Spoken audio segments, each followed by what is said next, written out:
এই তোমাদের বাথরুমটা কোন দিকে? তুমি এগুলা কি পড়ছো? আস্তাগফিরুল্লাহ আস্তাগফিরুল্লাহ। What do you mean by আস্তাগফিরুল্লাহ? তুমি কি পড়ছো এগুলা? তুমি তো আবার খ্যাত, তুমি এগুলা কিভাবে বুঝবা? এগুলো হচ্ছে ওয়েস্টার্ন ড্রেস।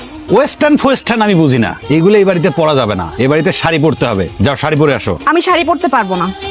এটা তোমার বাবার বাড়ি না, এটা আমার বাড়ি।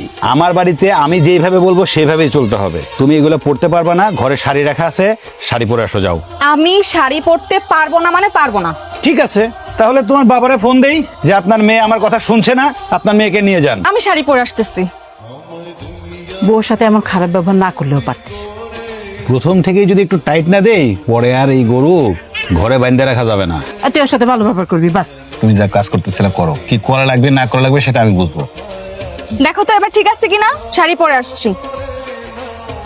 একদম পুরা ঠিক। তুমি নিজের দেখছো হয় না কত সুন্দর লাগছে তোমাকে? এখন বলো বাথরুমটা কোথায়? চলো। আরে রাখো তোমার বাথরুম, তোমাকে পুরা বাঙালি নারীর মতো লাগছে। তোমাকে যে কত সুন্দর লাগছে। আচ্ছা বাথরুমটা কোন দিকে? চলো বাথরুমে যাবো। বাথরুমে কি করবো? গোসল করবা? হ্যাঁ। চলো আমার সাথে। কই নিয়ে যাচ্ছ তুমি? বাথরুম কোন জায়গায়? তুমি গোসল করবা না? সামনে কত বড় পুকুর, উপরে খোলা আকাশ, সুন্দর না জায়গাটা? বাতাস খেতে খেতে গোসল করবা। আমার কি এখানে গোসল করতে হবে? আমরা তো এখানেই গোসল করি।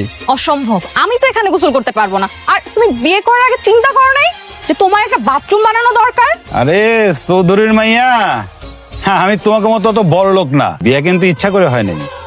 তবে আমি তোমাকে একটা কথা দিচ্ছি, দ্বিতীয়বার যদি বিয়ে করি তাহলে আগে বাথরুম বানাবো, তারপরে বিয়ে করব। পুকুরে কিভাবে গোসল করতে সেটাই তো আমি জানি না। কিরে বিড়বিড় করিস কেন?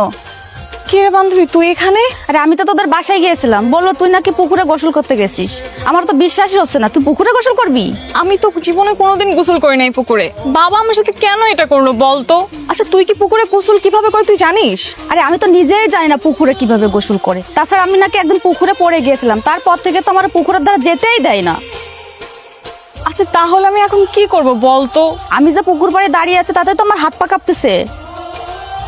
কি ব্যাপার শালিকা, তুমি কখন আসলা? আর তুমি গোসল না করে চলে আসলা। আমাদের গোসলখানা পছন্দ হয়নি? আচ্ছা দুলা ভাই আপনি কেমন মানুষ বলুন তো?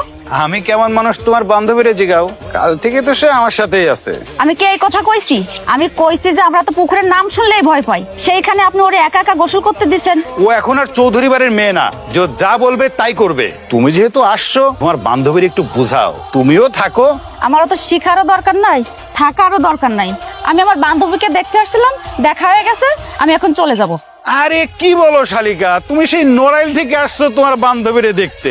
থাকো, থেকে তোমার বান্ধবীর একটু হেল্প করো। তোমার বাপু বড় লোক, তুমি মা